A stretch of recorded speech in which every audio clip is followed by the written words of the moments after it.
Ang maayong balita mahitungod kang Hesukristo sumala ni Mateo. Mateo, Kapitulo 1. Mao kini ang talaan sa kagikan ni Hesukristo, kaliwat ni Haring David, nga kaliwat ni Abraham. Gikan kang Abraham, ngadto kang Haring David, mao ang musunod nga mga kaliwatan. Abraham, amahan ni Isaac. Isaac, amahan ni Jacob. Jacob, amahan ni Juda ug sa iyang mga igsuon.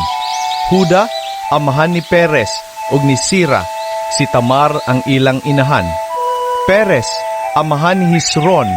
Hesron, amahan ni Aram. Aram, amahan ni Aminadab. Aminadab, amahan ni Naason. Naason, amahan ni Salmon. Salmon, amahan ni Boaz. Si Rahab ang iyang inahan. Boaz, amahan ni Obed. Si Ruth ang iyang inahan. Obed, amahan ni Jesse. Jesse, amahan ni David nga hari, Haring David. Gikan kang Hari David hangtod sa panahon sa pagkabihag sa mga Israelita ngadto sa Babilonia, mao ang musunod. Hari David, amahan ni Solomon, ang iyang inahan asawa kanhi ni Urias. Solomon, amahan ni Rehoboam. Rehoboam, amahan ni Abias. Abias, amahan ni Asa. Asa, amahan ni Hosafat. Hosafat, amahan ni Huram. Huram, amahan ni Uzias. Uzias, amahan ni Hutam. Hutam, amahan ni Ahas. Ahas, amahan ni Ezekias. Ezekias, amahan ni Manases. Manases, amahan ni Amon. Amon, amahan ni Hosias. Hosias, amahan ni Joaquin ug sa iyang mga igsuon. Gikan sa pagkabihag sa mga Israelita ngadto sa Babilonia, hangtod nga natawo ang Mesiyas, mao ang musunod. Hikonias, amahan ni Salatiel. Salatiel, amahan ni Zorobabel. Zorobabel, amahan ni Abiud. Abiud, amahan ni Eliakim. Eliakim, amahan ni Asor. Asor, amahan ni Saduk. Saduk, amahan ni Akim. Akim, amahan ni Eliud. Eliud, amahan ni Ilyasar. Ilyasar, amahan ni Matan. Matan, amahan ni Jacob. Jacob, amahan ni Jose. Jose, bana ni Maria nga maoy inahan ni Jesus nga giilang Mesiyas.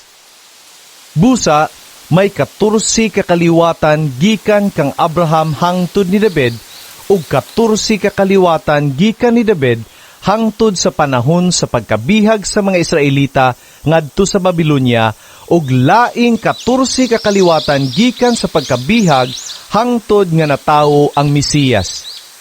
Mao kini ang kaagi sa pagkatawo ni Hesukristo.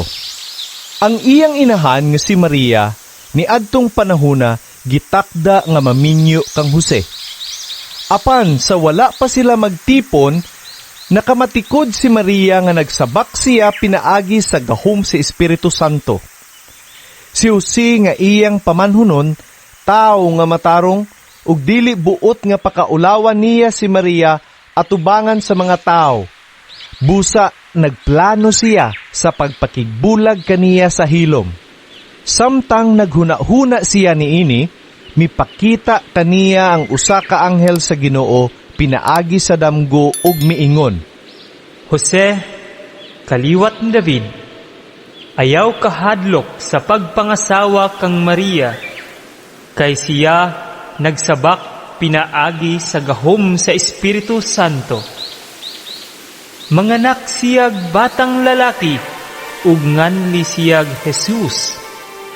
Kay luwason niya ang iyang katawhan, gikan sa ilang kasalanan. Ug kining tanan nahitabo aron matuman ang giingon sa Ginoo pinaagi sa propeta. Ang usa ka putli nga batan-ong babay magsabak, unya manganak og batang lalaki, nganlan siyag Emmanuel. Nga sa ato pa, ang Dios ania uban kanato. Busa, sa pagmata ni Jose, gituman niya ang gisugo sa anghel o gipangasawa niya si Maria. Apan wala niya hilabti si Maria hangtod nga siya nanganak. Unya ginganlan niyo si ang bata og Jesus.